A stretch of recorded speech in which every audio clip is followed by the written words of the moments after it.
I'm Jennifer Rice Epstein. I'm the Public Affairs Specialist with the City of Long Beach. I'd like to thank everybody for coming out today. I'd like to welcome everyone in today's briefing on coronavirus.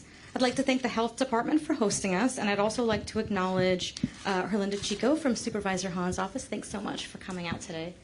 I'd also like to thank Acting City Manager Tom Modica for being here, and Mario Cordero, the Executive Director for the Port of Long Beach. I'd also like to thank some public safety officials that we have with us today.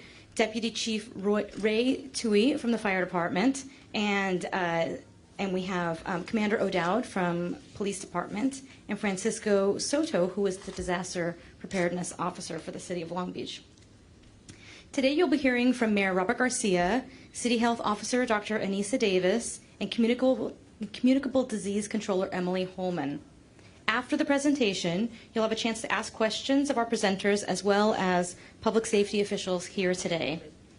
If you're tuning in via Facebook Live, add your questions to the comments section, and our health department will respond in the comments. Now I'd like to welcome Mayor Garcia, who's going to say a few words. Thank you, and thank you all for coming to this briefing. I know that this is a really important topic right now, not just here, of course, locally, but certainly across the country and globally. We know that a lot of people across the city and really the region have a lot of questions and concerns as it relates to the coronavirus. And we really want to make sure that people, especially here locally, know what the city is doing, know that our public safety team is on this issue and discussing it every single day, all the time, and what really we can do as a community to kind of address this issue holistically. I want to say first, it's very important to note that Long Beach is prepared, and we are aggressively monitoring all the developments that are happening in California, across the country, and of course, really around the world. Long Beach is a global city. It's a city with its own airport and a port, which is the second largest container port in the United States. And so that in particular is of interest to us, and we're going to discuss that a little bit today. This is a global public health crisis, and we have to take this very seriously. We do know that the governor addressed this issue today here at the state level, and we're very grateful for that, and we're very confident that the state is doing everything that they can. But in order to address this issue precisely, cities, counties have to also partner and get involved. Now, we know that there are currently no confirmed cases of the coronavirus here in Long Beach. I think that is important to note, but we're not taking anything for granted, and we're working very hard. The city is currently in constant communication with the Center for Disease Control and Prevention, the CDC, and that is happening on a regular basis, and we're getting updates and reports daily and multiple times a day. The California Department of Public Health, the LA County Health Department, our local hospitals and emergency rooms here in the city of Long Beach, our urgent care centers, and so we're also communicating with all of them, all of our local providers, so that we can ensure that we're all communicating, and our university partners, schools and colleges, so that they are aware of what the risks are and what we're doing. We're also pouring all of our resources into keeping Long Beach safe. So what are we doing currently, and what are we going to do?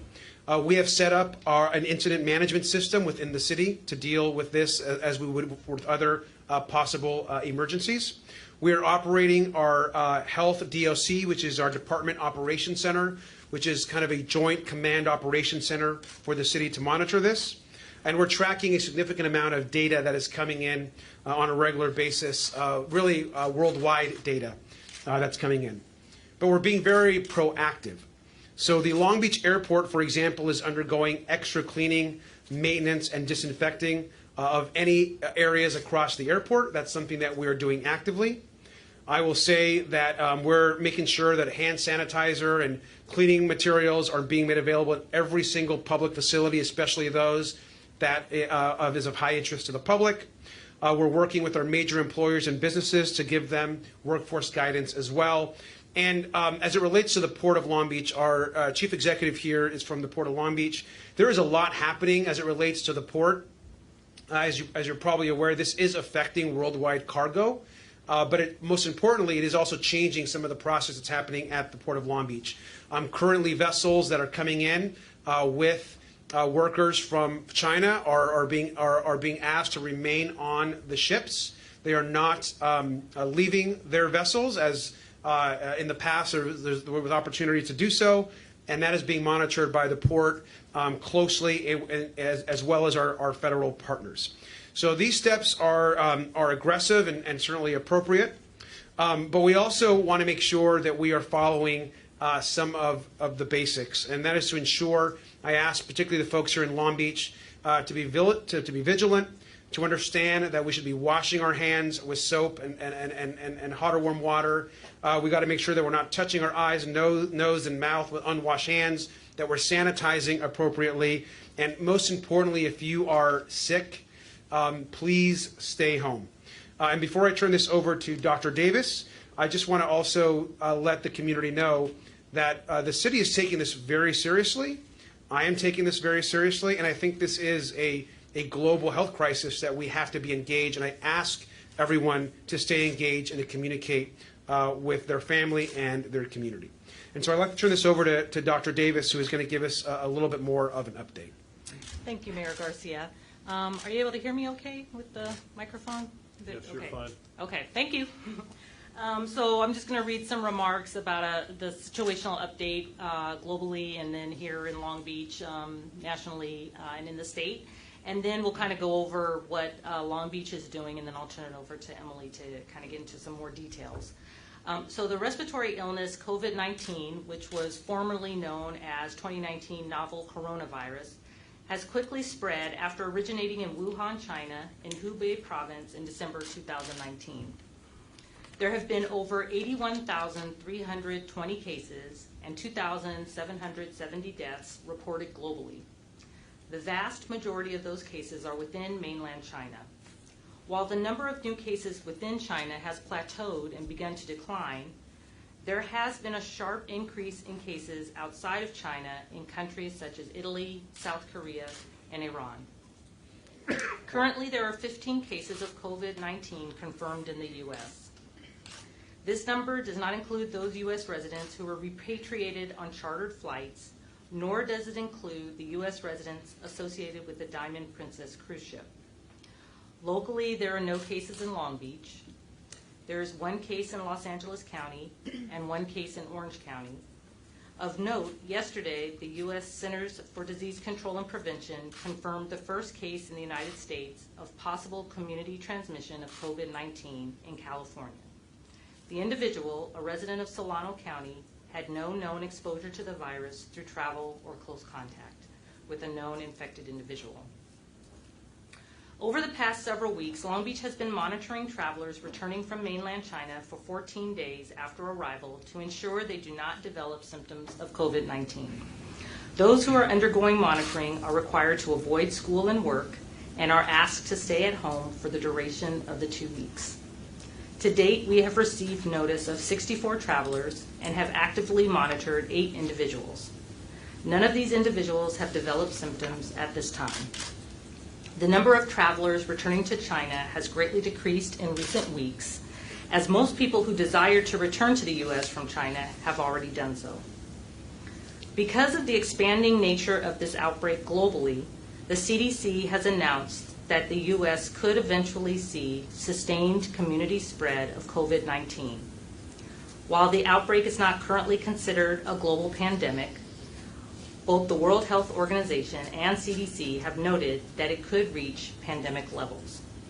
At this time, public health response is focused on the goal of detecting and minimizing introductions of the virus into the United States so as to reduce its spread and its impact. To that end, the Long Beach Department of Health and Human Services has ramped up many of its preparedness activities. Our department's Public Health Emergency Management Program plans for various disasters on an ongoing basis, including pandemics. When the H1N1 flu pandemic hit in 2009, we were able to effectively contain the number of illnesses with mass vaccination and public health measures. So we'll be able to take that experience to combating COVID-19 here. Our staff is prepared to activate mass vaccination clinics known as points of dispensing, where we give hundreds of flu vaccines in a short amount of time out in the field. These responses are exercised on a regular basis. We work very closely with our partners locally and in the region to ensure that we are ready to respond to any public health emergency. So now I'll turn it over to Emily Holman, our Communicable Disease Controller, to discuss our Health Department's COVID-19 preparedness and response activities. Thanks, Doctor. Okay, we are doing a great deal of work right now to prepare in case this does become a pandemic. Just some of our activities include, we're working very closely with our medical facilities, so our hospitals, our emergency departments, our urgent cares. We're in constant communication with them, answering questions, clinical questions, evaluating patients who may qualify for COVID-19 testing, things like that.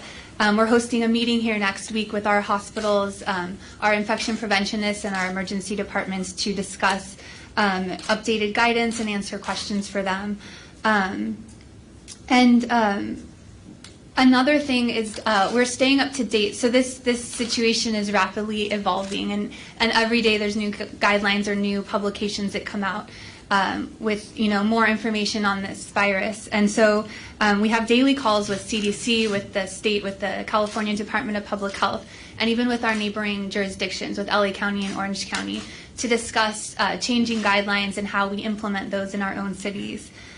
Day and night, we are reading the most recent publications that come out on a daily basis to try and understand the disease better so that we can apply that into our control efforts as well. And like Dr. mentioned, we do have pandemic plans in place. Our public health emergency management, they plan for this even when there's not a pandemic looming. So we're just looking at that extra carefully right now, and we are updating that constantly. In terms of working with our Long Beach City departments, again, we're keeping them updated. Just this morning, we had a call with the Ports Risk Management to discuss, if this does become a pandemic, where does that lead us? What does that mean? And like Mayor Garcia mentioned, in our city departments, we're now providing hand sanitizers in places where there's the most public interface.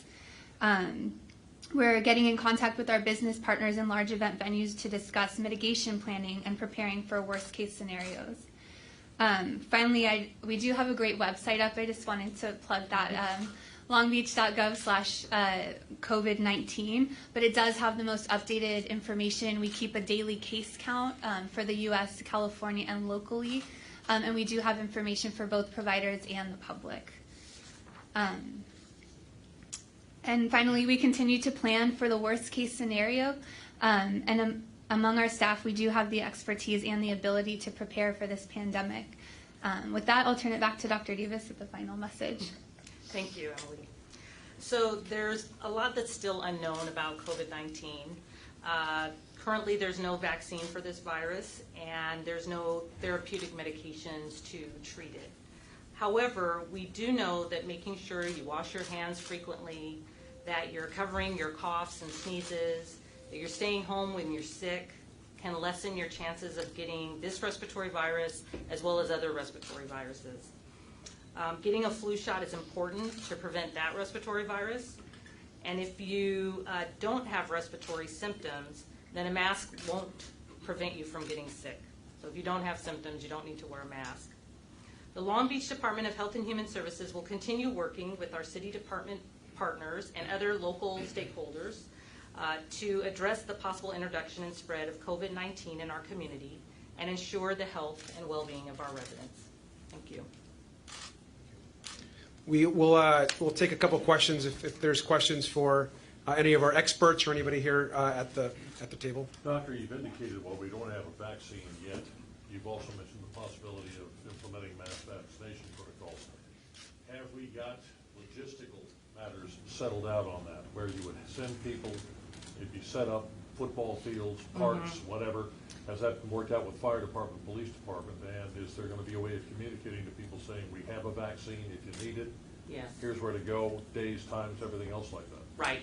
So that's what we've been practicing and planning for since before 2009. So that's already set up and operationalized. We practice it every year with our flu pods, points of dispensing, where we give hundreds of flu vaccines. We've done drive-through where we can do, numerous people in a very short amount of time. So we've already got set up like what kind of staff we need, the venues sorted out. We talk and work with police and fire. We have help with traffic, messaging, working with disaster prep to get messages out there. So we're set. Like once the vaccine is ready, we wouldn't have any problem. Are we talking about the ability to dispense how many and how fast a period of time? Let's say 72 hours. How many we could do in 72 hours? Yeah. I mean, I would say thousands. Tens of thousands? Yes. Let me go to another question over here. Since we now know that this Northern California woman is a possible community transmission, she got sick around the 19th, she wasn't tested until the 23rd, so that's a 4-day period where she was exposed to the community. Has that changed the protocol on who gets tested in your hospitals here? So the CDC is who controls the protocol of who they recommend testing, and they, up until the very near future, were the only ones doing the testing, and it has changed the protocol. So it is, they've widened the geography of who they consider adequate for testing. So it used to be just mainland China, but now they've widened that to mainland China, Iran, South Korea, and Italy. And it could be that this continues to evolve and change. This is a very novel virus. We've only known about it since December 31st, so there's a lot of changes that are happening very quickly. Any other questions? Is there a working theory as to how this woman could have gotten COVID-19? Right now, I think that's part of the investigation, is to try to go back and make some connections to see how it could have happened. Some people are going to try to... Actually, go ahead.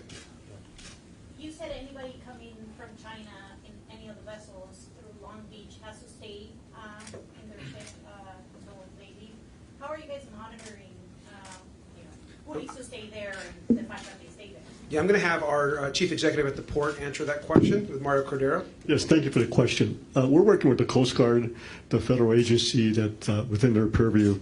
They're the ones that are monitoring and enforcing the regulations in place right now. And one of them, of course, being that if it's a vessel coming from China, if a vessel comes from China with that crew, they have to remain on the vessel.